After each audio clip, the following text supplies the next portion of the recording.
시청자 여러분 안녕하십니까? 2년째 계속되고 있는 코로나19 팬데믹 상황에서 의료진과 방역당국 등 대한민국의 건강을 지키기 위해 언제나 그 자리에서 많은 분들이 피땀을 흘리며 헌신하고 있습니다. 이분들에게 이젠 비판과 질타가 아닌 협력과 응원으로 감사와 존경의 마음을 전하며 하루하루를 보냈으면 합니다. 오늘도 많은 분들이 희망을 품고 고된 일상의 삶을 견디고 있는데요. 가진 것을 잃고 마음의 상처가 생겨도 희망만 잃지 않는다면 우리는 언제든 다시 시작할 수 있을 것입니다. 여러분은 코로나19의 불안감을 어떻게 해소하고 계신가요? 후회 없이 나를 사랑했노라. 후회도 또 다른 꿈을 꾸었노라. 그리고 머뭇거림 없이 새롭게 도전하겠노라.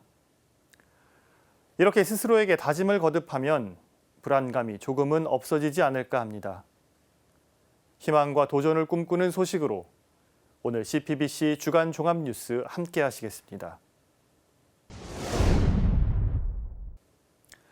오늘 첫 소식은 지난 22일까지 9일 동안 전국에서 열린 성 김대건 신부 탄생 200주년 기념 행사 소식으로 시작하겠습니다. 먼저 기념주간의 대미를 장식한 탄생 200주년 기념 미사 소식을 다시 한번 전해드립니다. 이어서 바티칸 성 베드로 대성전에서 교황청 성직자성 장관 유흥식 대주교 주례로 봉헌된 성인 탄생 200주년 기념 미사의 감격스러운 소식도 전해드립니다. 특히 이 미사에서 프란치스코 교황이 메시지를 보내 기쁨을 함께 나눴는데요. 교황은 김대건 신부를 영웅적 신앙의 증인이라고 말했습니다. 함께 보시겠습니다. 대전교구 솔매성지 기억과 희망성당. 성 김대건 신부의 탄생을 기념하기 위해 모인 사제단이 경건하게 성 김대건 안데라 신부 탄생 200주년 희년기도를 바칩니다. 특별히 김대건 안드레아를 부르시어 머나먼 타국에서 사제로 축성하시고 마침내 순교의 영광을 주셨으니 감사나이다. 성 김대건 신부 탄생 200주년 기념미사가 한국교회 주교단 공동집전으로 봉헌됐습니다. 다만 이날 미사는 코로나19 사태로 제한된 인원만 참석했고 현장에 오지 못한 신자들은 가톨릭 평화방송과 유튜브 등을 통해 비대면으로 함께했습니다. 미사를 주례한 대전교구장 서리 김종수 주교는 김대건 신부의 일대기를 정리하며 이 지상에선 짧게 사셨지만 신자들의 마음속에 오랫동안 영적 목자로 사셨다고 말했습니다. 주님의 부르심에 마지막으로 응답하면서도 신자들에게 보낸 마지막 서한의 신부님은 사랑의 입맞춤을 하노니 천국에서 만납시다 는 인사를 보냈습니다. 이 지상에서 살아서는 짧게, 그러나 이런 목자로서 신자들의 마음속에 착한 목자로 남아 오래 조선교회 신자들의 영적 목자로 사셨습니다. 서울대 교구장 염수정 주의겸은 일생에 단 한 번밖에 없는 미사를 봉헌하고 있다며 감격스러워했습니다. 오늘 성 김대건 안드레아 신부님 탄생 200주년 이 희년 미사, 우리 일생에 있어서 한 번밖에 참석할 수 있는, 함께 할 수밖에 없는 이 미사입니다. 우리에게 이런 기회를 주신 하느님께 찬미와 감사를 드립니다. 우리 오늘 정말 마음으로부터 이 기쁨을 나누기 위해서 하느님께 다 이렇게 박수로 감사의 뜻을 드리겠습니다. 주교회의 의장 이용훈 주교는 김대건 신부의 모험적 삶은 시공간을 초월한다며 김대건 신부는 예수님의 삶을 꼭배 닮은 생애를 보낸 제자였다고 설명했습니다. 김대건 신부님의 모범적인 삶은 시공간을 초월한다고 생각합니다. 전 세계 어느 민족이든 우리 가톨릭 신앙 안에 함께 머물고 있는 분들이라면 김대건 신부님을 길이길이 기억하고 현양할 것입니다.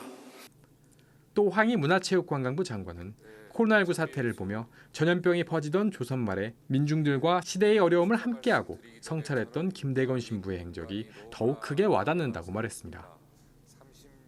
아울러 이날 미사 뒤에 열린 축하식에선 김대건 신부 탄생 200주년 기념 사업과 김대건 신부의 유네스코 세계기념인물 선정에 큰 공로를 세운 김홍장 당진시장에게 감사패가 전달됐습니다. 한편 제주교구장 문창호 주교는 성 김대건 신부 탄생 200주년 기념 메시지를 발표했습니다.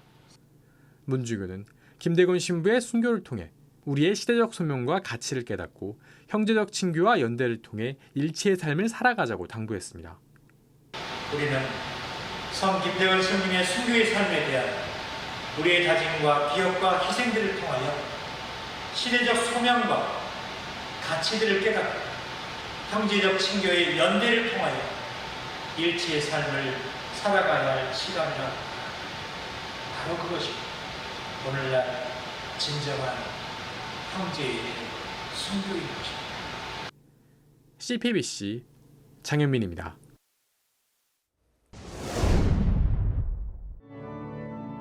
바티칸 성 베드로 대성전 제대 앞에 한글 현수막이 붙어 있습니다. 성 김대건 신부 탄생 200주년 희년 당신이 천주교인이요라고 적혀 있습니다. 이어 교황청 성직자성 장관 유흥식 대주교가 미사를 시작합니다. 성 김대건 신부 탄생 200주년을 맞아 바티칸 성 베드로 대성전에서 특별히 한국어로 미사가 봉헌되는 순간입니다. 유흥식 대주교는 강론에서 성 김대건 신부는 믿음과 삶이 일치한 성인이라고 밝혔습니다. 그러면서 김대건 신부의 삶을 본받기 위해 유네스코는 김 신부를 세계 기념인물로 선정했고 한국 주교단은 탄생 200주년 희년을 선포했다고 설명했습니다.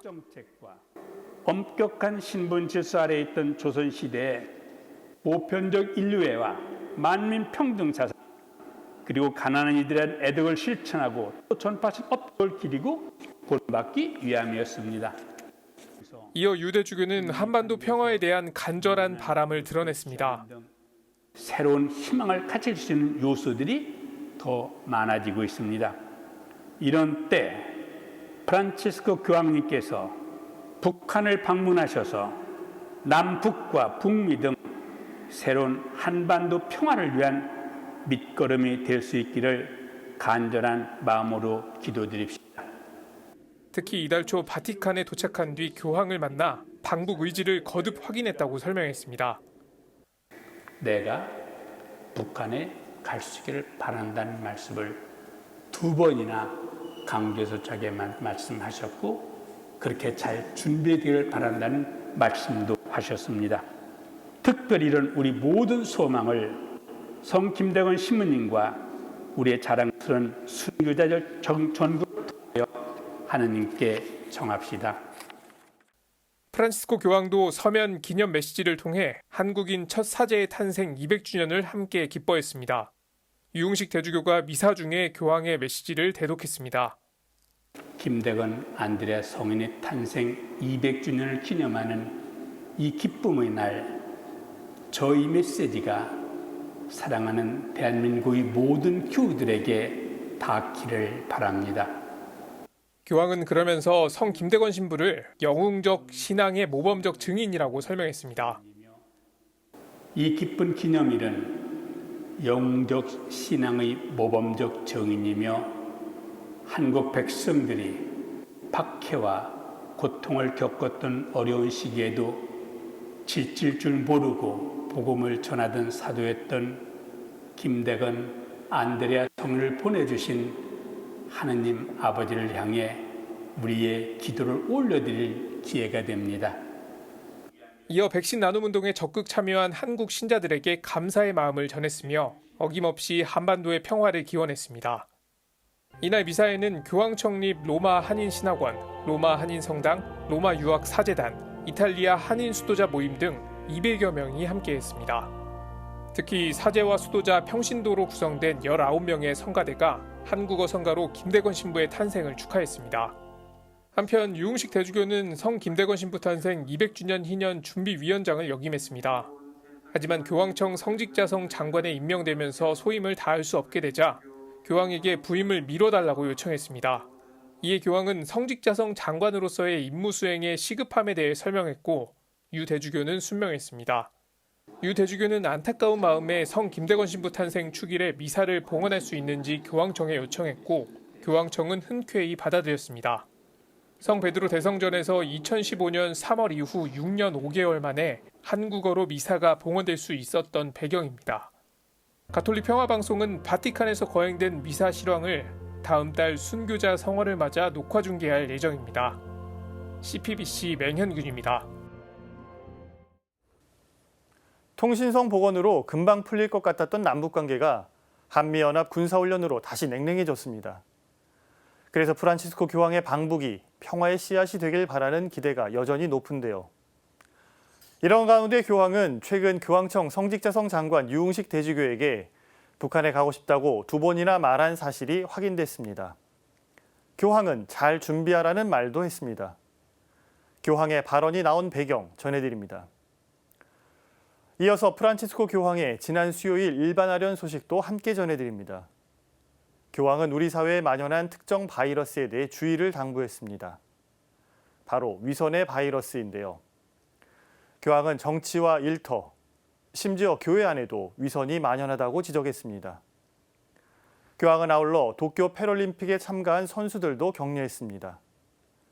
교황 관련 소식 함께 전해드리겠습니다. 성 김대건 신부 탄생 200주년 기념미사가 봉헌되고 있는 바티칸 성 베드로 대성전. 강론 중인 유흥식 대주교가 깜짝 발언을 시작합니다. 이달 초 성직자성 장관의 부임에 프란치스코 교황을 아련한 사연을 공개한 겁니다. 제가 이번에 교황청으로 발령을 받아서 이곳에 와서 8월 초에 교황 성을 개인 아련하였습니다. 여러 가지 말씀을 함께 대화를 나누는데 이 자리에서 교황은 북한에 갈 수 있길 바란다고 거듭 강조했습니다. 교황님께서는 내가 북한에 갈 수 있기를 바란다는 말씀을 2번이나 강조해서 저에게 말씀하셨고 그렇게 잘 준비되기를 바란다는 말씀도 하셨습니다. 유 대주교의 발언, 현재의 한반도 상황을 설명하는 과정에서 나왔습니다. 유 대주교는 남북 통신선이 복원됐다가 멈추는 등 남과 북, 북미 관계가 살얼음을 걷는 상황이라고 진단했습니다. 다만 바이든 정부가 들어서면서 북미 관계에서 유연한 모습을 취하는 등 희망을 가질 수 있는 요소들이 보인다고 설명했습니다. 그러면서 이런 때 교황이 북한을 방문할 수 있도록 기도드리자고 당부했습니다.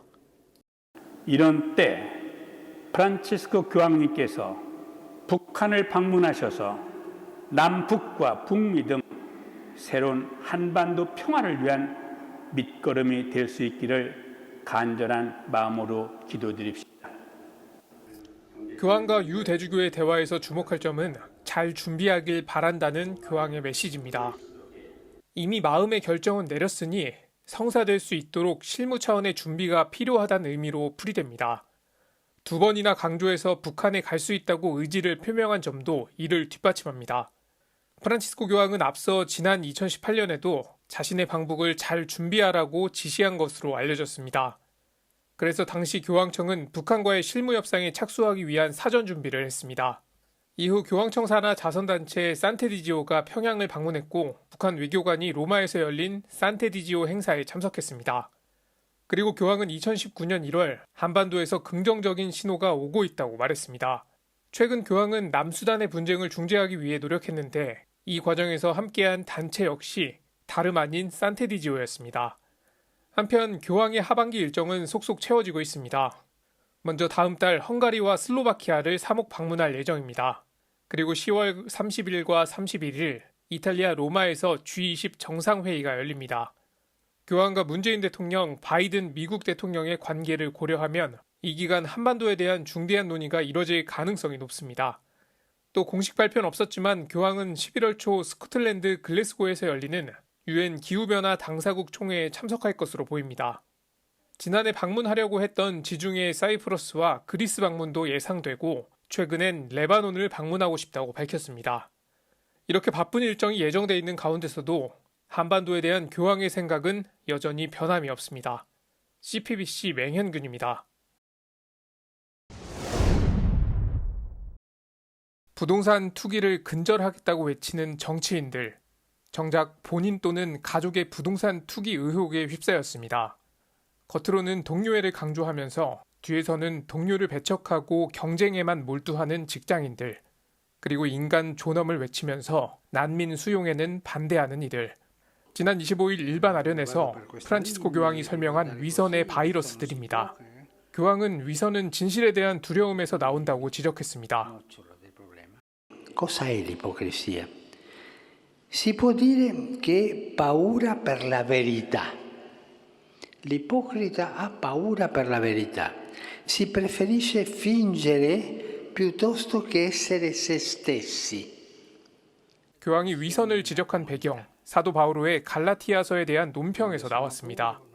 교황은 형식적으로 율법을 준수하는 것의 위험성을 강조합니다. 말로만 고백하는 신앙 고백과 실생활 사이에서의 일관성을 잃는 행위 등을 지적한 겁니다. In un ambiente dove le relazioni interpersonali sono vissute all'insegna del formalismo, si diffonde facilmente il virus dell'ipocrisia. Quel sorriso così, no? Che non viene dal cuore. Cercare di stare bene con tutti, ma con nessuno. 가면을 쓰고 살면서 진실을 마주할 수 없기 때문에 거짓으로 다른 사람과 관계를 맺는다는 의미입니다. 교황은 위선은 정치와 직장, 심지어 교회 안에서도 나타난다고 우려했습니다. Spesso si nasconde nel luogo di lavoro, dove si cerca di apparire amici con i colleghi, mentre la competizione porta a colpirli alle spalle. Nella politica non è inusuale trovare ipocriti che vivono uno sdoppiamento tra il pubblico e il privato.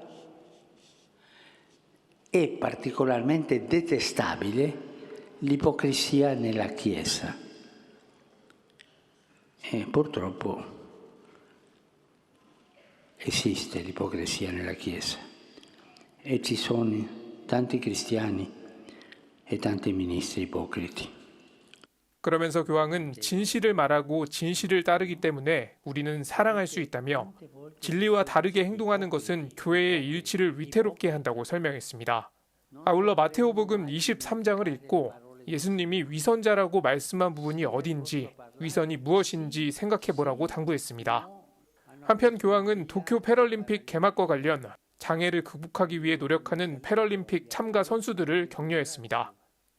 Invio il mio saluto agli atleti e li ringrazio perché offrono a tutti una testimonianza di speranza e di coraggio. Essi infatti manifestano come l'impegno sportivo aiuti a superare difficoltà apparentemente insormontabili.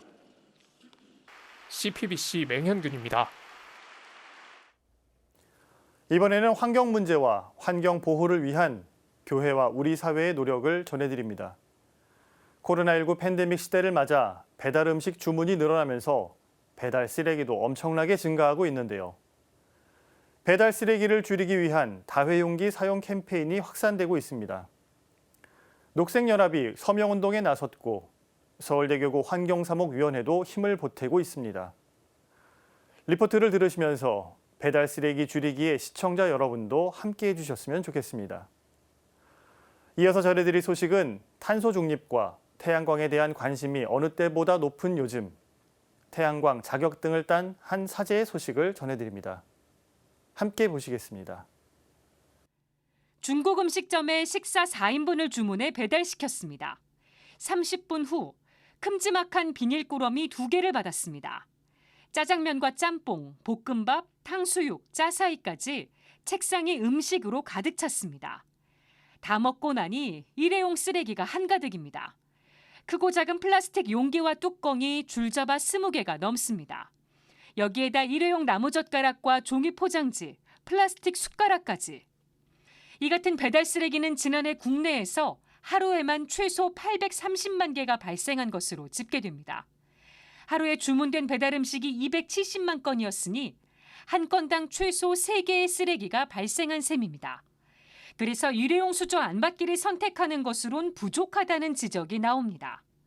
이에 따라 녹색연합은 배달 음식 주문 시 다회용기를 선택할 권리를 달라는 서명을 받고 있습니다. 서울대교구 환경사목위원회도 배달용기 선택권을 요구하는 서명운동에 연대하고 있습니다.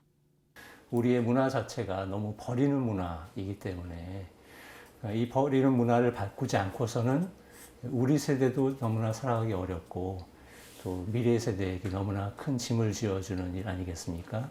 그래서 녹색연합에서 또 좋은 캠페인을 한다고 해서 참여하게 됐고요. 배달 음식을 다회용기로 받을 수 있는 시스템이 마련되면 배달 쓰레기가 획기적으로 줄어들 것으로 기대됩니다. 녹색연합은 배달앱 회사에 다회용기를 사용하는 가맹점 정보를 제공하고 해당 가맹점의 수수료를 인하해 줄 것도 요구하고 있습니다. 배달 쓰레기를 줄이기 위한 배달어택 1만 시민 서명 행동은 서울대교구 환경사목위원회 누리집과 페이스북에 있는 링크를 통해 참여할 수 있습니다. 조금만 더 우리가 신경을 쓰면 하나라도 덜 받을 수 있거든요. 덜 버릴 수 있겠죠. 여러분도 서명해 주시고 그리고 그 링크를 여러분들 뭐 카톡이나 다양한 소셜 미디어를 통해서 알려주시면 그것 자체가 우리가 서로를 사랑하는 그러한 구체적인 실천이 되리라고 믿습니다. 녹색연합은 1만 명의 서명을 받으면 배달의 민족과 요기요, 쿠팡이츠 등 배달앱 3사의 서명 명단과 요구사항을 전달할 예정입니다. 지금까지 앵커 리포트였습니다. 서울대교구 구퍼발 본당 보좌 오형훈 신부는 지난달 신재생에너지 발전설비 기능사 자격증을 땄습니다. 자격증 준비를 시작한 건 지난해부터입니다. 코로나19 장기화로 사제관에 머무는 시간을 활용해 보람된 일을 해보고 싶었습니다. 지난해 2월 사제품을 받은 오 신부는 사제가 되기 전부터 환경 문제에 관심이 많았습니다. 신학생 시절엔 생태 관련 동아리인 하늘땅 물벗 활동을 하며 환경 보전을 실천으로 옮겼습니다.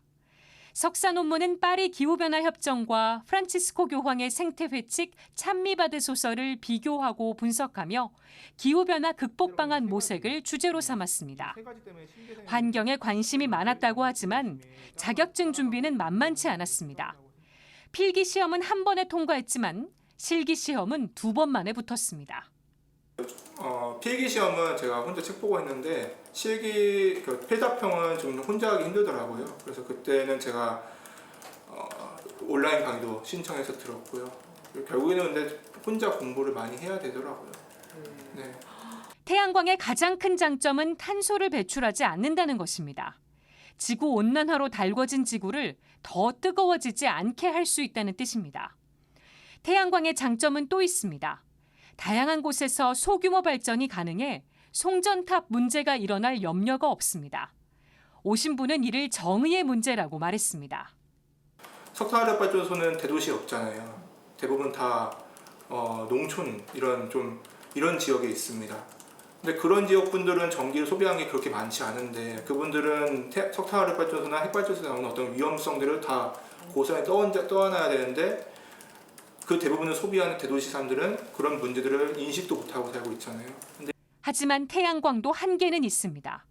날씨의 영향을 많이 받는 데다 밤에는 전력 생산이 어렵습니다. 오 신부는 충분히 보완이 가능하다고 말했습니다.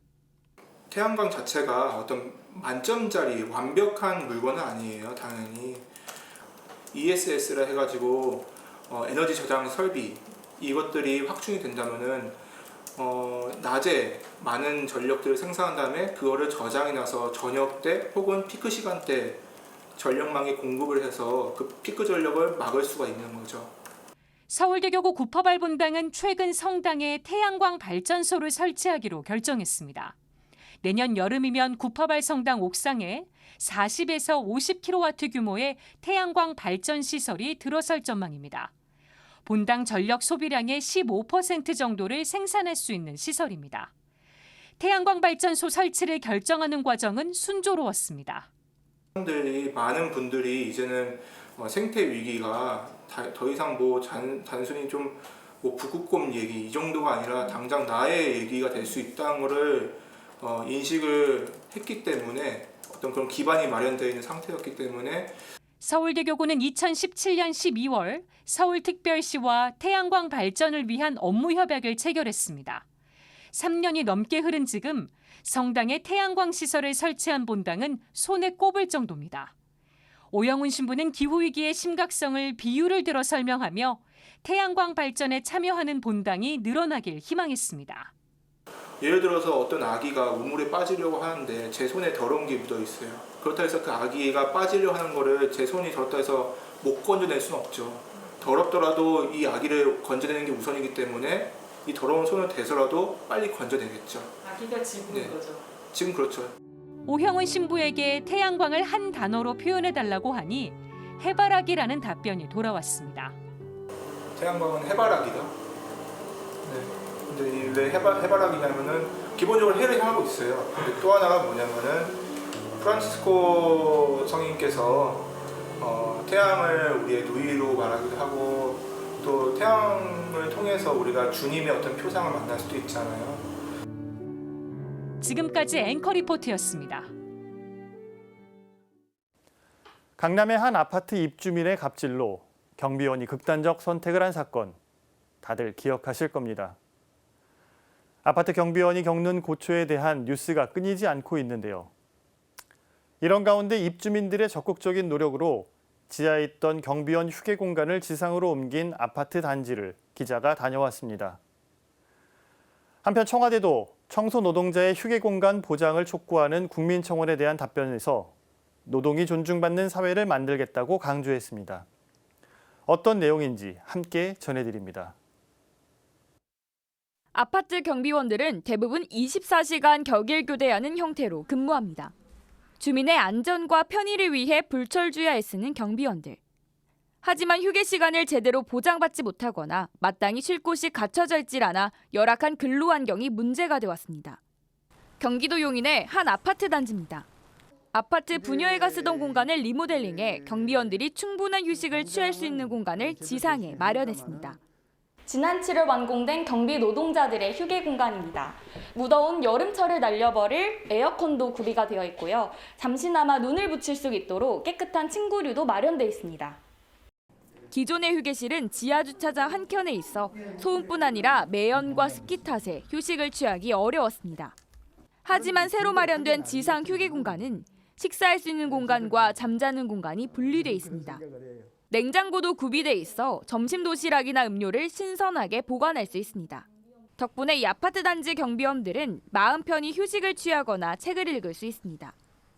경비원 김상철 씨는 에어컨 덕분에 올여름을 시원하게 지내고 있다며 입주민에게 고마워했습니다. 그건 뭐 말할 수 없이 좋죠. 공기가 아무래도 지하보다는 지상이 좋지 않겠습니까? 그래서 저희들한테는 굉장히 좋은 이번에 휴게실이 된 거죠.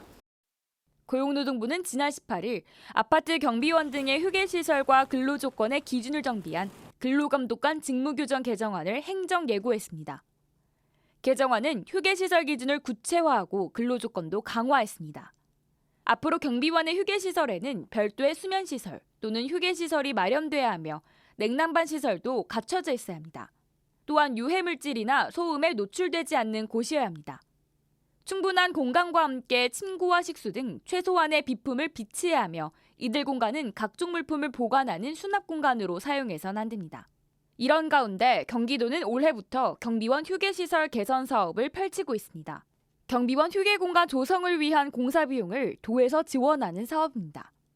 여전히 많은 경비원들이 적절한 휴게 공간을 보장받지 못하고 있는 가운데 용인의 이 아파트는 새로운 모범 사례가 아닐 수 없습니다. CPBC 김정아입니다. 청와대 국민청원 게시판입니다. 청소 노동자들이 화장실에서 식사하지 않도록 휴게 공간을 보장해 줄 것을 의무화해달라는 제목의 청원에 23만 2천여 명이 동의했습니다. 청원인은 시민이 화장실에서 밥을 먹는 나라에서 선진국이며 자부심이며 4차 산업이 무슨 소용이냐며 청소 노동자의 휴게 공간 보장을 강조했습니다. 이에 대해 도재형 청와대 고용노동비서관이 답변했습니다.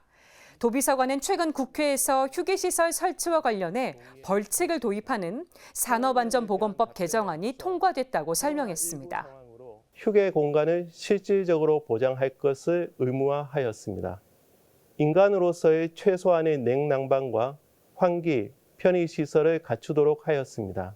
하청업체가 아닌 청소 서비스를 실제로 소비하는 원청업체가 책임지도록 하였습니다. 개정안은 내년 하반기부터 시행됩니다.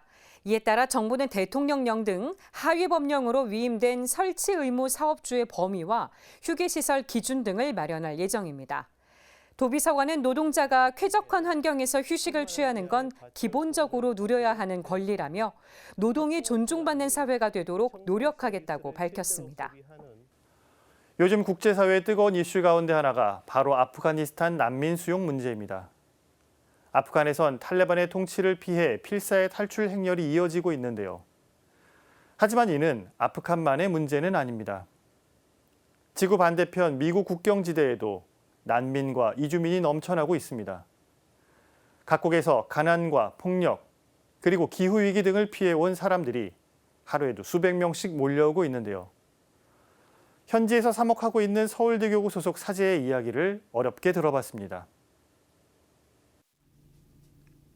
멕시코와 미국 국경에 위치한 검문소. 여느 국경지대와 다를 바 없는 모습 속에 한 무리의 사람들이 눈에 띕니다. 이들은 각자의 고향에서 오랜 가난과 폭력을 피해온 이민자들입니다. 합법적인 입국 절차를 밟고 미국에 들어가기 위해 노숙을 하며 기다리고 있는 겁니다. 이렇게 국경지대에 머물고 있는 이민자들은 멕시코 국경에만 20만 명에 달하는 것으로 추정됩니다.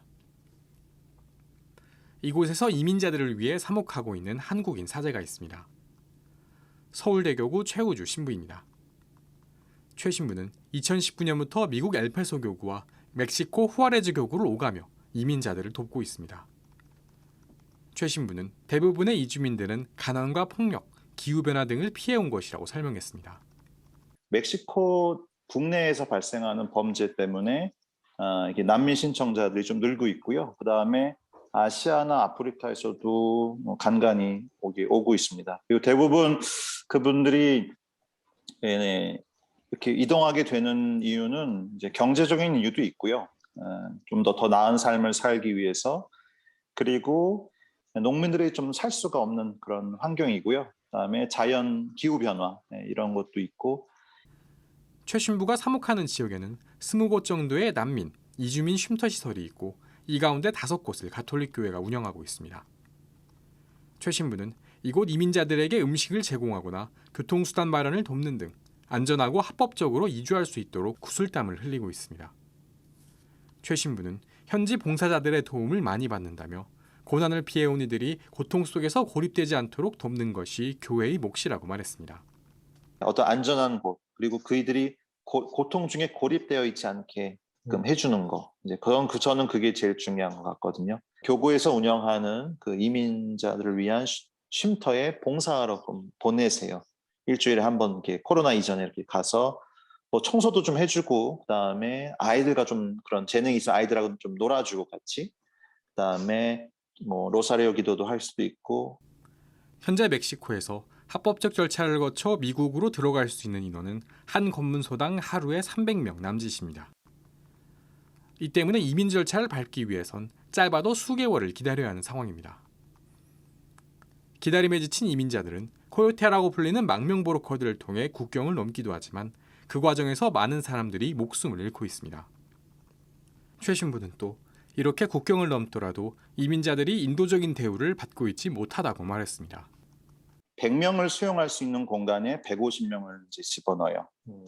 그러면 그 안에서도 이제 뭐 아이들을 위한 뭐 무슨 운동장이 됐든 무슨 시설이 좀 이렇게 갖춰지지 않은 경우도 많고, 그래서 그이들을 부를 때 뭐 이렇게 방문객이라고 부르지 않습니다. 왜냐? 불법적으로 이미 미국 땅을 넘어왔기 때문에 잠재적인 범죄자고. 이민자들이 몰리고 있지만 미국과 멕시코 정부는 이들을 제대로 돌볼 준비가 되어 있지 않습니다. 최 신부는 수용시설도 부족하고 임산부와 노약자들을 돌볼 전문 인력 또한 거의 없는 상황이라고 전했습니다. 그러면서 가장 큰 문제는 이민자들에 대한 부정적인 시각이라며 이방인을 받아들이고 사랑하는 제노필리아 정신이 필요하다고 조언했습니다. 우리들의 시각이, 그래서 제노포비아라는 거 있잖아요. 그러니까 그런 거, 제노는 외국에 대한 그런 뜻이고 포비아는 혐오잖아요. 이런 제노포비아에서 제노필리아로 가야 되는 게 우리 교회의 비전인 것 같아요. CPBC 장현민입니다.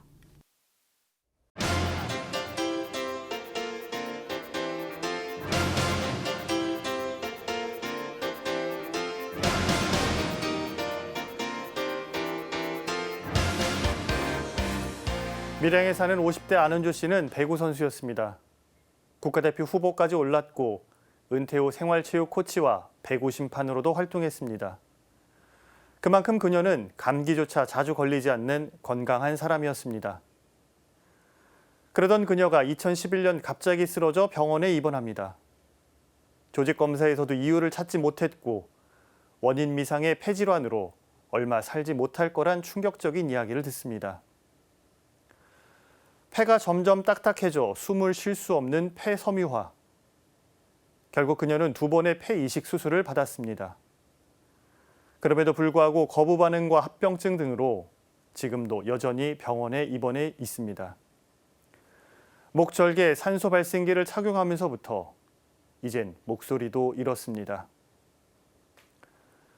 지금으로부터 27년 전인 1994년 세균과 물때를 손쉽게 제거해준다는 가습기 살균제가 시판됩니다. 정부의 판매 금지 조치가 나올 때까지 총 40종이 넘는 1,000만 개 넘는 제품이 팔렸습니다. 추정된 피해자만 약 90만 명이 넘고 이 중에 실제 파악한 사망자만 1,600명이 넘습니다. 이는 6.25 전쟁 이후 단일 사건으로는 최대 사망 사건입니다. 그러나 사람들의 기억 속에서 가습기 살균제 사건은 너무나 쉽게 잊혀져 갔습니다. 피해 구제법도 제정되었고 청문회와 검찰 수사가 진행된다는 뉴스가 들렸기 때문인지 모릅니다. 그러나 가습기 살균제 주성분인 CMIT, MIT의 유독성 인정 재판은 아직 끝나지 않았습니다. 일부 가해기업은 원인을 인정하지 않고 있기에 배상과 보상도 온전히 진행되지 못한 사례가 많습니다. 가습기 살균제는 가정 파괴범이며 아주 악마 같은 존재입니다. 2017년 안은주 씨가 문재인 대통령에게 쓴 편지에서 남긴 말입니다. 그녀는 이 편지를 쓰기 위해 병상에서 밤을 새웠고 손가락에는 물집이 잡혔습니다. 그리고 그녀는 2019년 12월 2번째 폐이식 수술을 마치고 일반 병실로 옮겨져 이런 말을 남깁니다. 아파. 스스로 말을 할 수 없어 힘겹게 잡은 펜으로 적은 소리 없는 외침이었습니다. 오랜 투병으로 만신창이가 된 분뿐만 아니라 피해를 인정하지 않는 기업 때문에 마음마저도 너무 다 아프다는 그녀의 심경이었을 것입니다. 2011년 8월 31일은 가습기 살균제 사건이 세상에 처음 알려진 날입니다. 당시 질병관리본부가 역학조사를 통해 원인 미상의 폐손상 환자의 사망 원인이 가습기 살균제로 추정된다고 발표한 지 이제 정확히 10년이 지났습니다. 아직 끝나지 않았습니다. 정부와 가해기업에 정확한 원인 규명, 진정한 사과, 그리고 정당한 배상을 요청합니다. 그리고 안은주님의 외침을 기억하는 우리 모두가 가습기 살균제 사건이 어떻게 진행되는지 더 많은 관심을 가지고 지켜볼 수 있으면 좋겠습니다. 오늘 사제의 눈은 그녀의 외마디 아파입니다. 안은주님의 쾌유를 기원하며 가습기 살균제 사건에 관심을 보내고 한마음으로 연대하고자 하는 모든 이에게 오늘도 평화를 빕니다.